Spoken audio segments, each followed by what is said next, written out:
ببین این چینی های خدا نشناس چی ساختند. این بار شرکت خودروساز چینی BYD که قدمتش به 20 سال هم نمیرسه، داخل پرانتز خاک بر سر ایران خودرو و سایپا، از BYD یانگوانگ U9 رونمایی کرد. یک خودروی تمام برقی مجهز به یک باتری 80 کیلووات ساعتیه که تنها در 15 دقیقه کاملا شارژ میشه و توان طی مسافتی حدود 465 کیلومتر رو داراست. توان موتورش 1287 اسب بخاره که قادر تنها طی 2.36 ثانیه از 0 به 100 کیلومتر بر ساعت دست پیدا کنه. حد اکثر سرعتش 310 کیلومتر بر ساعته. BYD ادعا میکنه محصولاتش برترین سیستم تعلیق رو در تمام خودروسازهای دنیا دارا هستند. جالب این که این خودرو قادر به چرخش 360 درجه هم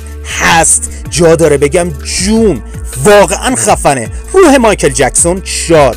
حتی شما قادرید با گوشی همراهتون این خودرو رو به رقص وادار کنید. به نظر شما $233,000 میارزه؟